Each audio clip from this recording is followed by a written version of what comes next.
G'day everyone, welcome to Inside Rugby with Mark and welcome to my new podcast studio in Cancun in Mexico. Yes, taking this whole YouTube thing a little bit more seriously now, so I hope you like the intentions here. Now in this video I'm going to be talking about the All Blacks against the Argentinian Los Pumas that's played in Córdoba last night in Argentina. Very interesting game. The All Blacks go to number 1 in the world rankings, but does that mean that we cannot critique them? No, it doesn't. Let's get on and talk about that game in this episode. Now, g'day everyone, welcome back to the show. If you're a regular viewer, if you're first time here, well, my name's Mark. I'm a Kiwi rugby fan who's living in Mexico, and I just love making videos about the wonderful game of rugby and what a round one it has been of the Rugby Championship this year. So yesterday we saw Argentina and New Zealand kick off their campaign in this year's 2025 Rugby Championship competition. And in this video I'm going to talk about what I saw in that particular game and ask you to make your comments as well.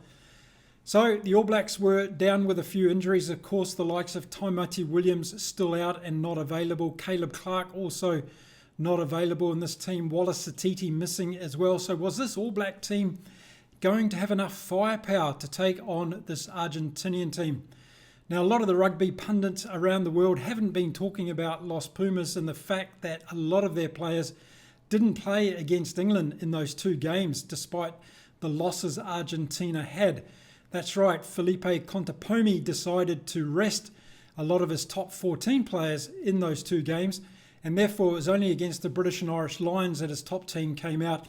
And of course, they had a good victory against the British and Irish Lions. So this was going to be the first run for that team for quite a while. And I said in my preview video that I anticipated it would take them this game to get their rustiness out and get back to the level of rugby where I feel they could really threaten the All Blacks. And I think that's one of the things that we saw out of this game last night. But I'll talk more about that now.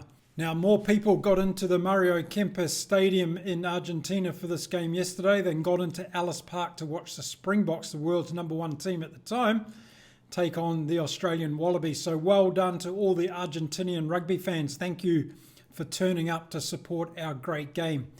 Now, the game got underway and the All Blacks got on the front foot a little bit early on. They started to put the pressure on Argentina. It just showed some of that rustiness that was in the Argentinian team, and particularly from Garcia at halfback. I thought from Argentina, he started off very early, showing signs that he was a little bit slow to get the ball out, and the All Black back row was on him very, very quickly. So I thought this was going to be a big component of the game if Garcia was going to get stuck at number 9. We also saw early on that Thomas Albanese was the key maker to this Argentinian team, and he was calling the shots from the fly half position at number 10. So the All Blacks got on top relatively early, and after the 3rd minute, Beauden Barrett decided that he was going to take a kick for goal for penalty. The All Blacks obviously wanted to put points on the board and try and keep the pressure on Argentina, so the All Blacks went out to 3-0. And it was only 5 minutes later that the All Blacks scored their first try, and it was after a good set of forward work, multiple phases going through from the All Blacks. The ball went out wide to Sivu Reece, who literally just had to run over the line and put the ball down to score the All Blacks' first try.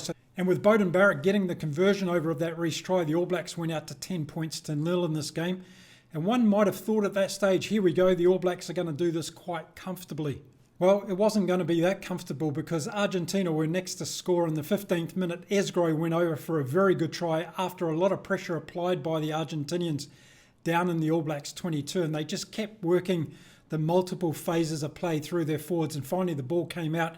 Esgro found himself with an opportunity to get to the line, and as I talked about in my preview video about Esgro, he's a really good player and he took the opportunity to get over the line for Los Pumas. So they were back in the game by scoring that try. Thomas Albanese was successful in getting the conversion, so we were back to 10-7 after 15 minutes. But then a minute later, the Argentinians had a big blow in this game. It was a silly mistake by Vivas, their prop, who did an indiscretion at a breakdown, basically slapped the ball intentionally, and he got a yellow card. So immediately Argentina were under pressure again, just after getting themselves back on the scoreboard with the All Blacks. So that was putting them down to 14 men. Now, would the All Blacks take advantage of this situation? Well, the answer is yes, they would take advantage of this situation, and we only had to wait until the 23rd minute of the game for that to happen. And it came from another fantastic break by Will Jordan, who always seems to do it for the New Zealand All Blacks. And I can tell you now, he's going to be in any World 15 that I choose, Will Jordan, because he seems to be able to do this every single game for the All Blacks. And he was very unselfish on this occasion. He passed brilliantly to Ratama, who was running in support on the inside, and Ratama went under the post to score the try for the All Blacks, which was ably converted by Beauden Barrett. And the All Blacks skipped out to 17 points to 7 after 25 minutes. So was this the time of the game where the All Blacks were going to kick on and put Argentina to the sword? Well, we didn't have to wait long to find. And the short answer was no, because it was Argentina that were going to score next. And Tomas Albanos took an opportunity with a penalty kick for goal. He got it over. The score was 17 points to 10. And it just showed that Argentina were trying to keep in touch with the All Blacks, although the All Blacks were having the majority of possession and territory in this game. Argentina showed a lot of rustiness, I thought, in the beginning of this game. They were making passes that were going behind the players. Choco Barris and Sinti were having not really much success in getting through the All Black defensive line. And Garcia, again, from the base of the scrum and the breakdown, was very slow to clear the ball. And I saw this continuing throughout the game. And this is definitely a weakness within this Argentinian team from what I saw in this particular game. So this was causing problems for Argentina because Albanos was not on the front foot and he was getting a ball a lot of the time in a very late or pressured position. Savia was doing a great job, and so was Tupou Vai, who was having a good game, getting up on top of Albanos and restricting the time he had to get things moving in the Argentinian backline. But on the odd occasion when the ball did come out, they did make a couple of breaks. Choco Barris was getting up over the advantage line on a couple of occasions, and it looked as though that's where the Argentinians were going to be the most dangerous. But the All Blacks were playing this game very well up front. Their scrum was going well. They were winning quality line-out ball. And once again, Fabian Holland, for me, was a standout, along with Tupou Vai and Adi Savia, who were the pick of the forwards at this stage of the game. That man that I just mentioned, Adi Savia, that after a lot of attacking play by the All Blacks and getting deep into the Argentinian 22, Savia ended up going over for a try. Beauden Barrett was successful in that conversion again, and the All Blacks really skipped out now to 24 points to 10. So just with 4 minutes to go in the first half, it was 24-10 to the All Blacks, and again, it was going to be another pivotal moment in this game. As we always see, heading up to half-time, whichever team seems to score before half-time gives them a lot of momentum. Now, we went deep into the first half. In fact, we went into extra time in the 43rd minute of the first half. The All Blacks put a lot of pressure on the Argentinians. They had a penalty opportunity. They decided to kick for touch and take their chance of maybe getting 7 points. And it ended up being the case. Sevu Reece went over for another try for the All Blacks. So Sevu Reece went over for the try. Beauden Barrett got the conversion, 31 points to 10 at half-time. And the All Blacks seemed to be running away with this game. But I was sitting there, and as I went and got my cool drink between the half-time break, my memory went back to that game in South Africa. Could Argentina come back in the second half? Look, that first half performance for me was a bit clunky from the All Blacks. They didn't seem to have a good rhythm, particularly in the back line. I thought the forwards were doing all right. Savia was having a great game. Tupou Vai was having a really good game. The front row was doing its stuff as well. Fabian Holland was getting good line-out ball. So not too much to complain about with the forwards. And they were setting up the opportunities for the backs. But for me, Ratama was only doing two things. One, he was doing box kicks to try and clear the All Blacks out of trouble. And he was just shoveling the ball out with no real intent. He was just getting it to Beauden Barrett as quickly as he could. And one of the things that I've seen in Ratama's game since I saw him at the very beginning of his career was that he's put away that ability to go running from the base of rucks and scrums. And I think that was one of the strongest parts of his game. We see that often from Cam Roigard, and it makes him so dangerous. And Ratama used to be like that. He plays like that for the Chiefs. But he just doesn't have that confidence, it appears, to do that for the All Blacks. And that's a part of his game that I think is really missing. So despite he went okay, I didn't see any excellence from Ratama in that first half. And as I said, he seemed to be more intent on just shoveling the ball out to Barrett to let him make the decisions and get the back line away. But the back line for me was non-existent. If it wasn't for Will Jordan, what have we got out there? Rico Ioane wasn't making any challenges or difference in that first half for the All Blacks. Sevu Reece got served up a couple of tries that anybody could have run in. And Beauden Barrett, well, some of his kicking was a little bit astray as well in general play. And some of the decision-making around getting the back line away. But Geordie Barrett and Billy Proctor, again, for me, they weren't making headway and creating damages in that 12 and 13 position. If we go back to the Australian Springboks games, we saw Len Ekitau and Sua Ali being very forthright in their attacking structures for the respective team, along with Esther Hazen and also Jessie Krill. I just don't think we're seeing that kind of play from the All Blacks midfield, and it seems to be their backline structure and ideas that are really letting them down. Unless we see a great break from Will Jordan, the backline doesn't seem to be able to penetrate the defence or come up with enough creativity to make an offensive play or get them down the field. Most of the time we're relying on getting penalties where Beauden Barrett's putting a kick deep into the opposition's territory and then letting the forwards do the work from there. There's no real open play, back play from the All Blacks. And to their credit, Argentina tried this on many occasions. They had the likes of Malia running the ball back. Every time the All Blacks put in a big kick, Malia was back at 15. He grabbed the ball and he went on an offensive run to try and take on the All Black line and set the ball back for his forwards. Marcos Krima was playing well in the forwards. Matera was having a brilliant game for the Argentinians. I thought Rubiolo was doing well in their forwards, but their front row wasn't doing well. Vivas obviously off for 10 minutes during that first half, didn't help his team on that occasion. And what I saw from the Argentinians in that first half was a lot of rustiness and a lack of coordination, not helped by Garcia at number 9, who I thought wasn't having a good game in terms of getting the ball out quickly to Thomas Albanos. Albanos was brilliant. Every time he touched the ball, he looked dangerous. He was good with his kicking. He cleared from the line a couple of times. That saved the Argentinians from giving away more points in that first half, and he was probably best in field for me at half-time for the Argentinians. Now, the question mark remained on me. What was the All Blacks going to be able to do in the second half? They put 31 points on in the first half, enough probably to get out and win the game. But a lot of us have been looking for that second half domination, at least scoring more points than their opposition in the second half and showing that their bench can come on and really make a difference. So the second half got underway and it was pretty underwhelming for the first 10 minutes. Both teams were making a lot of errors. Kicking was astray, the passing was astray, there was a lot of handling errors, there were some penalties thrown in there by the French referee, and it just didn't really get going. In fact, the game was a bit stop-start all the time. I felt never really felt like you were getting into it. And then the All Blacks made some changes around the 50th minute mark, so I made a little note of this in my notebook to say, okay, 50 minutes, the bench is starting to come on.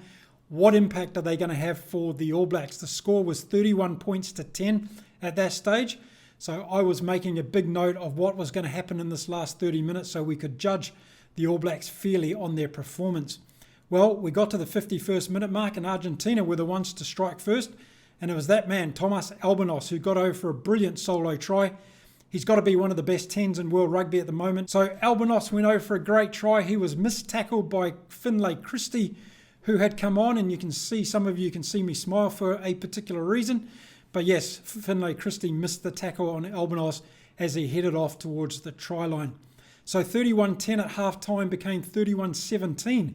And the Pumas were chasing down the All Blacks. Were we going to see a remarkable comeback like we saw at Ellis Park a few hours before? Well, the Argentinians weren't finished, but the next big moment in the game was Billy Proctor, who would get a yellow card for doing something stupid in defence. Hadn't seen Billy Proctor pretty much all of the game up until this stage, so I actually got to see him walk off the field to sit down for 10 minutes, and that was about his biggest contribution at that stage for the All Blacks. I'm kidding, of course, but I wasn't seeing a good game from Billy Proctor. So were the Pumas going to make the All Blacks pay for Billy Proctor being off the field? Well, the short answer is yes, they were. A few minutes later, we saw the Argentinians really getting up a coast of steam again and heading towards the All Black line. A lot of pick and goes from their forwards. We saw the likes of Kremer, who had an ankle injury late in the first half. Matera was playing really well as well, but it was that man, Joaquim Oviedo, who went over and scored a brilliant try for the Argentinian Los Pumas. Now, this really brought them back on the scoreboard, and with the conversion successful, they were back to 31 points to 24. Just a converted try behind the All Blacks 63 minutes into the game. And despite the changes from the All Blacks bench at that stage, the Argentinians had really started to get momentum in the second half of this game. So it was looking very good for them as the crowd started getting more and more in the game. Now, what happened next was the determining factor for the game for me. The Argentinians got back onto attack again. Remember, they were only one converted try behind the All Blacks after 63 minutes of the game. They started to put a lot of pressure on the All Blacks. They were back into their 22, looking to score again. They had a few lineouts and they lost them all. So 3 lineouts in a row I counted. The Argentinians lost while they were deep on attack, and that seemed to take the wind out of their sails. The All Blacks were able to clear from their line and get back down into the Argentinian territory. A really pivotal moment in this game. It was on the balance up until 63 minutes. But then the All Blacks, to credit to them, they got back down and they did the job they needed to do. They started relying on their forward pressure, and it was interesting when they got penalty opportunities. And because Scott Barrett had been subbed off and Adi Savia was now the captain of the All Blacks, Savia decided to use the might of the forwards to take on Argentina. He seemed to think they were getting the better of that duel up front. And so it was. After a couple of penalty options to take kick for touch, the All Blacks were able to put some scrummages together and finally get over the line again, with Takiaho getting over for his first try in the second half. 31-24 became 36-24, and the All Blacks had skipped out with only 10 minutes remaining in the game now. So it seems like they had the game under control. So within 5 minutes, it was Takiaho again who went over for the All Blacks. Almost a repeat play from what we saw from his first try. And then the All Blacks finally put this game out of sight after 73 minutes. So Beauden Barrett was having a great day in the first half with his kicking boot, but in the second half he went astray and he didn't get that conversion over as well for Takiaho's second try. So the All Blacks went out to 41 points to 24. There was about 5 minutes left on the clock, and the only other thing to happen in this game was for Anton Leonard-Brown to get a yellow card and for him to be sent off as well. So there we go, Proctor and Anton Leonard-Brown, both who didn't do anything outstanding in this game for the All Blacks, were sent off with yellow cards. There were a lot of penalties though. The French referee was playing it by the law book, and we had a very stop-start game in the end. So the final score was 41-24 in favour of the All Blacks. I think the Pumas really needed this run, and I think next week in Buenos Aires they will be a lot better because of it. Garcia is a weak link though at halfback, and unless he's able to quicken up his passing and stop taking a step or two before he passes the ball, the rush defence from the All Blacks is going to be able to have a field day again. And we saw great performances from Savia, Tupou Vaa'i in particular getting down on Garcia. Thomas Albanos was brilliant. He'll have another good game. And I think the outside backs from Argentina need to see more ball in space. And that's something they've got to work on. I think they need to be a little bit deeper on attack so the likes of Chocobaris and Sinti can use Esgro and Delgi out on the wing. We saw too much one-man running from Delgi and Esgro in this game, and the All Blacks defence was able to take care of them. They've also got to put the ball more back in behind the All Blacks. When they did that on a couple of occasions, the All Blacks didn't look very comfortable at all in getting the ball out of their own half. And that's one of the things that I think a lot of teams will target this All Black team with. So I'd like to see Albanos trying to find some green spaces in behind the All Black defence to turn them around, put pressure on them, and I think that will help. But it's up front where the Argentinians were beating soundly yesterday. I thought Matera, Creamer and Oviedo played very well for Argentina, as I had anticipated in my preview video, but it was the tight five that were beaten soundly by the All Blacks, and I thought the All Blacks still could go up another gear or two. So this will be a troubling concern for the Argentinian crew as they head to that second game. So their line-out time was terrible. They lost a lot of ball, and their throwing is absolutely shambles at times. So they need to sort out their communication and at least give them a chance. I'd like to see them go a little bit longer perhaps in the line-out, but Tupou Vaa'i was doing a great job there for the All Blacks.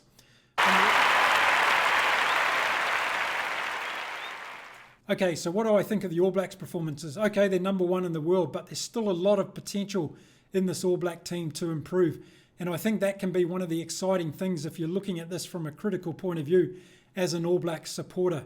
I thought the forwards did very well yesterday. I thought Savia had a great game. Also, Tupou Vaa'i had a really good game. Karefi, I'm still got question marks over him. I didn't see enough of him doing some really good stuff, but maybe that's his job. He's doing a lot of stuff that you can't always see. Fabian Holland had another great game, and I thought the All Black front row did very well in this game as well, putting Argentina under a lot of pressure. And don't forget, we've got some of our standouts in Tamati Williams and Tyrell Lomax still to come into this team. So that's looking very bright for the All Blacks. But for me, it all starts at number 9 and goes through the back line where the troubles are, and it was shown again yesterday. I thought at times the back line looked absolutely confused, and I didn't like the way sometimes Beauden Barrett was just kicking the ball aimlessly, and it didn't really set up the All Blacks for any form of competition against the Argentinian backs. And then at other times when they did get the ball out wide, they just weren't able to do anything creative. If you watched the Australians yesterday, they were able to burst that South African defence line open with some clever play. Jorgensen was stepping his man. The only one we see from the All Blacks doing that is Will Jordan at the moment. And I think the outside backs, we've got some serious problems. So Billy Proctor, for me, is not making the mark. And I saw nothing from Rieko Ioane again. And I saw nothing from Anton Leonard-Brown when he came on. So the All Blacks, for me, unconvincing in the back line. There's some serious question marks there that need to be answered. Now, so as I mentioned, I was going to take a look at what happened throughout this game to see whether or not the All Blacks were able to close it out. 31 points to 10 at half-time, but the Argentinians ended up winning the second half on the scoreboard by 14 points to 10. The All Blacks were not good when they put their bench on. We didn't see Damien McKenzie, Rieko Ioane and Anton Leonard-Brown making really any difference in the back line at all. We scored those 2 tries to Takeaho through the forwards. Xavier, as the captain, took it on his mantle to make the calls of keeping the ball close because he saw that the forwards were doing the damage and the backs were not able to get over the advantage line and make a difference. So unless Will Jordan is making one of those amazing breaks in the back line, I don't see the rest of the back line contributing to the All Blacks' offensive patterns at all at the moment in this particular team. And that's something that's going to need to be worked out. And hopefully we're going to see something better next weekend in Buenos Aires. Hopefully, Razor will change the team and we'll see some different players coming in who will have an opportunity in that back line. Now, while we're talking about changes, I watched the Taranaki versus Auckland game in the NPC in the weekend, and I saw Josh Jacob at number 10 for the Taranaki team have an absolutely brilliant game against the Aucklanders. The Taranaki boys ended up winning that game by 50 points to 8, an outstanding performance, the best in their history, and Jacob scored 3 tries in that game for the Taranaki team, but he also set up some others and had a fantastic game. So maybe it's time that he started getting looked at least as an All Black potential down the track, Josh Jacob from Taranaki. I digress, but that was the game yesterday, 41 points to 24. Yes, the All Blacks won. Yes, they're number 1 in the world, but I want to see them continuously getting better. We know they've got those great forwards to come back into this team, but they need to sort out their back line. That's where the weaknesses are. Rieko Ioane, Anton Leonard-Brown, and Billy Proctor, all players not doing it for me at the moment. Yes, Sevu Reece got a couple of tries yesterday, but they were basically walk-ins from not too far out. And the rest of the play, I didn't see him breaking through the line and having great runs like we see from Dylan Peach and we see from Max Jorgensen for Australia. So we need to see that kind of creativity from the All Blacks out wide on the wings, in my opinion. So there we go. That's my breakdown of the game yesterday. I thought the forwards from the All Blacks were outstanding. They played very well. Yes, there was a few errors there from time to time. The first 10 minutes of the second half was a bit scrappy, but the All Blacks forwards were the ones that won them that game yesterday by providing that platform. Now, I'd like to hear your views and opinions in the comments before I lose my voice, and I'll sit down and do some reading for the rest of the day. So there we go. Thanks very much for watching me on Inside Rugby with Mark. Don't forget to follow me on Twitter as well. Lots of comments and banter going on over there. And I'll be back again soon, wrapping up some more rugby from this weekend's Rugby Championship competition when I have a deeper look at what went wrong with the Springboks at Ellis Park yesterday. Okay, until next time, it's time to say adios from beautiful Mexico. I'll see you all again soon right here on Inside Rugby with Mark. Bye for now.